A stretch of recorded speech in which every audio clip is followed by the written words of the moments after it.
এও ঘোষণা করেছিল, the people of India are Indians by birth and the laws, rules, policies, culture will be British and the people of India will not give him religious freedom. অর্থাৎ ভারতবর্ষের মানুষের জন্মগত হিসাবে হবে ভারতীয়, কিন্তু তাদের নিয়ম কানুন কৃষ্টি কালচার হিসাবে হবে ব্রিটিশ, আর ভারতবর্ষের মানুষের কোনো ধর্মীয় স্বাধীনতা দেওয়া হবে না। এই চ্যালেঞ্জের মোকাবেলায় শাহ ওলিউল্লাহ মুহাদ্দিস দেহলভী রহমাতুল্লাহ আলাইহ সুযোগ্য পুত্র শাহ আব্দুল আজিজ দেহলভী রহমাতুল্লাহ আলাইহ জিহাদের ফতোয়া উচ্চ কণ্ঠে ঘোষণা করেছিলেন।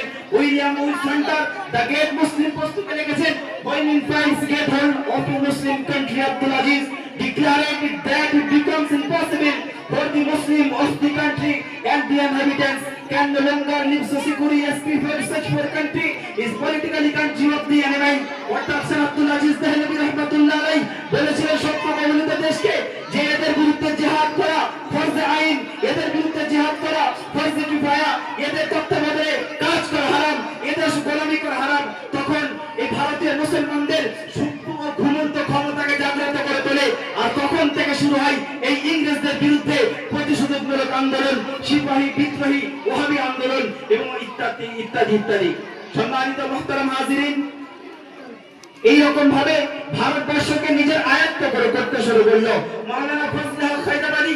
দিল্লির জামে মসজিদে বসে 300 ওলামাদেরকে নিয়ে আর এই জিহাদের ফতোয়া উচ্চ কণ্ঠে ঘোষণা করেছিলেন এবং একাধিক পুস্তক লিখেছিলেন, যার কারণে এই মাওলানা ফজলুল হক হায়দারাবাদীকে সেলুলার জেলে সশ্রম কারাদণ্ডে দণ্ডিত করে এবং তার সেই পুস্তকগুলোকে জ্বালিয়ে দেওয়া হয়। মাওলানা ফজলুল হক হায়দারাবাদী লেখকের বাদশা হায়দারাবাদী কাঠ কলম না পাওয়ার কারণে জেলের বাংকারে বসে কাপড়ের উপরে কাঠ কয়লা দিয়ে আসরাতুল হিন্দিয়া নামক একটা কিতাব লিখেছিলেন, আর সেটাকে এই জেল থেকে মুক্তি করে তার সন্তানের কাছে পাঠিয়েছিল।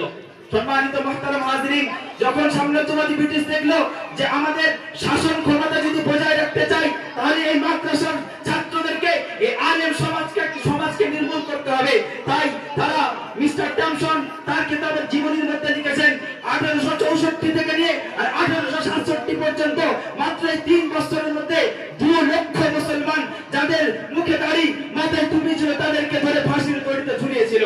সম্মানিত মুহতারাম হাজিরিন, দিল্লির চাঁদনি চৌক থেকে নিয়ে আর পাকিস্তানের করাচি পর্যন্ত এমন কোন বৃক্ষ ছিল না যাতে কোন ওলামাদেরকে ফাঁসি দেওয়া হয়নি। সম্মানিত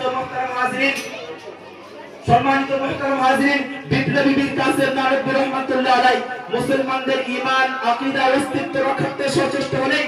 মাওলানা মোল্লা মাহমুদ এবং হাজী আবিদ হোসেন প্রমুখের সহায়তায় সিপাহী বিপ্লবীর 10 বছর পর 1866 খ্রিস্টাব্দে 30 সেপ্টেম্বর অনুযায়ী 1283 হিজরির 15 মুহররম সেই দিল্লি থেকে সাহারানপুর জেলার দেওবন্দ নামক স্থানে ভিত্তি রাখলেন ইসলামের অপরাজেয় দুর্গের দারুল উলুম দেওবন্দ।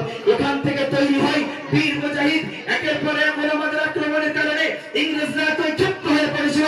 তারা তখন ঘোষণা করলো those we are bears should be arrested and hanged। অর্থাৎ যে সমস্ত মুসলমানের মাথায় টুপি থাকবে আর মুখে দাড়ি থাকবে তাদের উপরে পাগলা কুকুরের মতো ঝাঁপিয়ে পড়ো।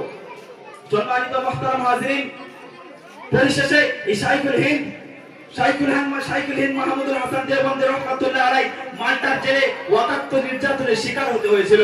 মুহতারাম হাজিরিন, 3 বছর 7 মাস মাল্টার জেলের ওয়াকাত্ত নির্যাতনের কারণে এই শাইখুল হিন্দ রহমাতুল্লাহ আলাইহ অসুস্থ হয়ে পড়েন। অসুস্থতা সত্ত্বেও দিল্লির আলিগড় এবং প্রভৃতি অঞ্চলে পরিভ্রমণ করে বেড়াতেন, ফলে তার অসুস্থতা বৃদ্ধি পায়। 1920 সালের 30 নভেম্বর তিনি শুক্র মঙ্গলবার সকালবেলা 7 বার আল্লাহু আকবার বলে শাহাদাত বরণ করেন। সম্মানিত মুহতারাম হাজিরিন, শাইখুল হিন্দ রহমাতুল্লাহ আলাইহ মরে যাওয়ার পরে ইন্তেকালের পর তার ছাত্র এবং শিষ্য শাইখুল ইসলাম হুসাইন আহমদ মাদানী রহমাতুল্লাহ আলাইহ তার স্থলবর্তী হিসাবে সর্বজন স্বীকৃত হলেন। আমরা জানি পাকিস্তানের করাচিতে 8 লক্ষ মানুষের সমাগম কংগ্রেস সমাবেশ ছিল। সেই কংগ্রেস সমাবেশে ইংরেজ প্রশাসন সাম্রাজ্যবাদী ব্রিটিশ ঘোষণা করেছিল এই সবাই যে সভাপতিত্ব করবে আর এই সভাপতির যে নাম ঘোষণা করবে তাকে গুলির অর্ডার করা হবে।